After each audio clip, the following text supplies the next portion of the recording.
The Celtics escaped with a victory over the Pacers in Game 1. Jason Tatum scored 36 points, including 10 in OT, after Jaylen Brown's tying three-pointer with 6 seconds remaining in regulation, and Boston rallied for a 133-128 win over the Pacers in the East semifinals. Now, the Pacers had multiple critical turnovers down the stretch of regulation that ultimately led to Brown's heroics that sent the game to OT. Here's Rick Carlisle on the end of regulation. This loss is totally on me. With 10 seconds in regulation, we should have just taken the timeout, advanced the ball, and found a way to get it in and made a free throw or two and ended the game.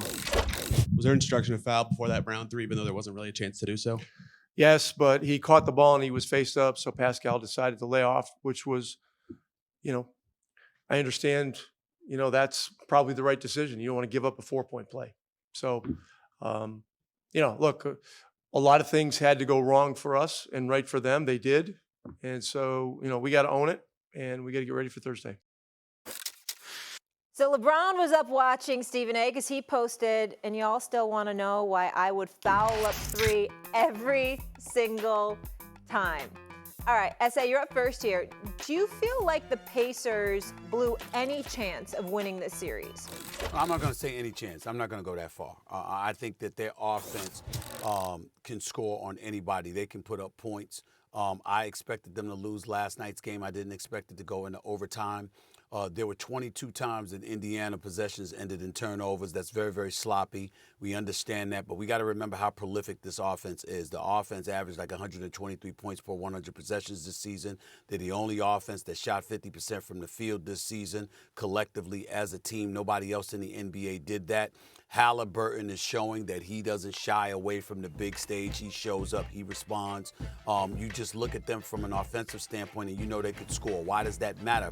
Because Boston is one of those teams that simply drive you crazy. Too much one-on-one basketball, not enough movement at times, not enough sharing of the basketball. One time it's Tatum's turn, another time it's Jaylen Brown's turn. You see them making difficult shots, but you're asking yourself, where's the ball movement? Why can't you get yourself an easy shot? You really, really think this kind of ball is going to deliver you a championship? Once again, they blew a double-digit lead. This is what Boston does. And so I'm saying that there's no way in hell that any of us can sit here and say definitively that the Pacers blew a chance of winning the series when we see how haphazard Boston can be.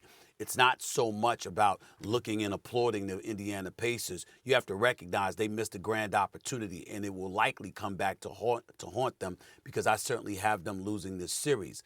But we've seen the Boston Celtics on many occasions just play inexplicable. And you're just looking at them, it's like, what are you doing? What are you doing? They can beat themselves. They can get in their own way.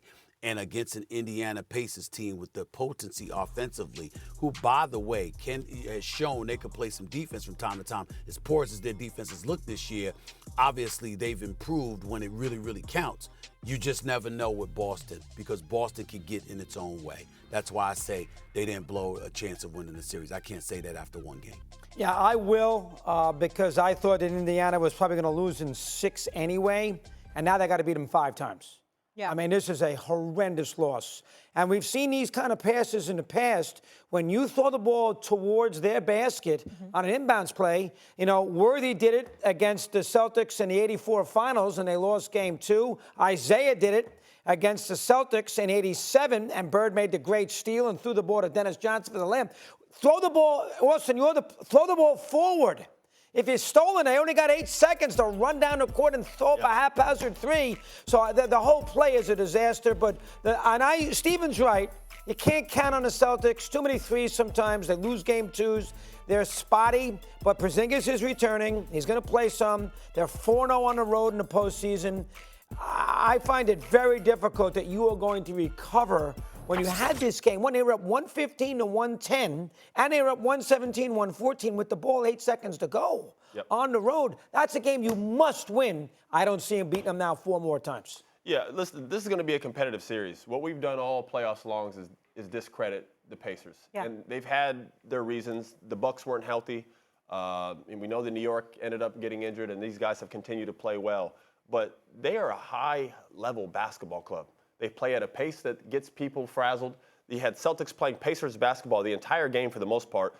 a lot of ill-advised early shots, the game that we like to see. So this is going to be a series, especially when they go back to the Pacers. We know they have a great home stint there, and they dominate home. The issue is, last night is a pivotal game. It was their chance to steal home court, going back to that home court advantage, or not home court advantage, going back to home when they go back to Indiana. Them losing that game, now you have to figure out a way to muster that same type of energy and performance. I mean, look at their starting lineup. Every single guy was in double digits, played well. You have to hope to get that again and the production off the bench just to be in the competition with Boston. I don't have them winning the series. I think Boston wins. I had them in 6. It could be 5. We'll see. It's hard to trust Boston. We haven't seen them play great basketball yet. So much so that I'm watching this game last night. When the game ends, I'm thinking, are the Pacers this good? Or is Boston just a little bit, are we overhyping them? Yeah. Are we putting them on a pedestal that they don't deserve to be on yet? Do you feel better or worse about the Celtics after game 1? Well, I'm disgusted with them because I think their offense looks awful. Somebody's got to say it, so I'm going to say it. Their offense looks awful. And I've been on the record unapologetically so, as much as I respect Joe Mazzulla and the job that he's done. They did have the best record in basketball, and I get all of that. I've stated for the record, I think if Ime Udoka was still a coach of the Boston Celtics, they would be champions by now. They possibly would have won it last year. That's how I feel about them.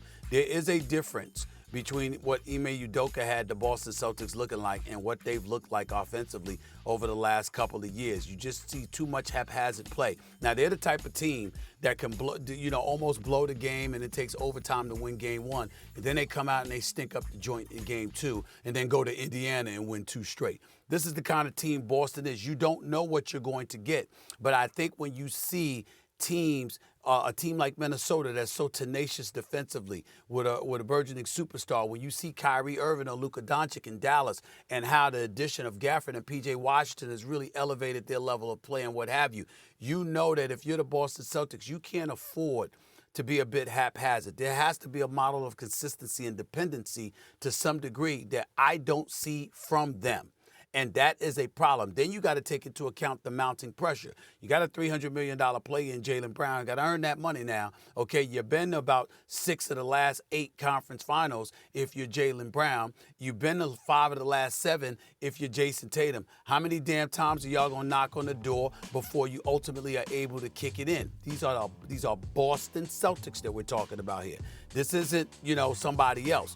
Boston Celtics, Los Angeles Lakers, 2 most storied franchises in basketball annals. Yet, since the 2008-2009 season, you got Golden State with 4 titles. You got the Miami Heat with 2. You even got the Cleveland Cavaliers with 1, even though Miami and Cleveland both have a title. Boston doesn't have one since the 2008 season. And you're looking at them and you're saying, okay, it's been enough time now to knock on the door that much, but can't get over the hump. That pressure comes with everything else we've been talking about for this particular season.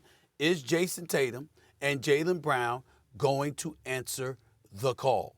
It really, really comes down to that. Yeah, I can't worry about the Minnesota-Dallas series yet for them. You got to worry about it one step at a time. Of course. Let me see. Now, they made a big deal about it last night. They've been terrible in these game 2s. Miami, 23 threes, I think it was, Austin. And, of course, we know what the Cavs did a couple weeks ago. They killed them. If Boston falls apart in this game 2 coming up, when they've been pre-warned that they're going to get killed if they lose another game 2, Jaylen Brown told Scott Van Pelt last night, yeah, we've heard all the noise about game 2s. If they then lay another egg on tomorrow night, now, I got the same issues that you guys do with the Celtics. I don't trust them. But if they do that, then I'm going to say, hold on now. I mean, the whole world knows you can't win a game 2, and you were lucky to win a game 1. You got to come out and you got to play. They had the best thing happen to them last night. They were fortunate they won the game, and they know they look at the mirror. We were very good. So when you're not very good and you win in a playoff series, that's a big advantage. So from that standpoint, go ahead. There are some things to peel from it, Dougie and Austin, in this regard. Drew Holiday was exceptional defensively. He was all over the place. Give him a lot of credit where it's due. Right. That was a big, big deal. That's a plus. We got to get that. Jason Tatum in the overtime. I mean, I think it was only Rondo that scored 12 points in an overtime period back in 2012. Outside of that, it was a big, big deal. Those 6 straight points by Jason Tatum was a big deal. But keep in mind that prior to that, we would have been raking him through the coals because he had shot 2 for 10 in the fourth quarter and early in overtime before he had that mini spurt. to ultimately close the deal. You're looking for him, and he was nowhere to be found when it really, really counted. Those are the kind of things that you have to look at because, again, Indiana can make you pay offensively because we know they can score the ball. Yeah. And just a reminder that with growing optimism that Kristaps Porzingis could return as soon as Game 4, which would be Monday. I mean, we don't know how healthy he would be, but that would be huge.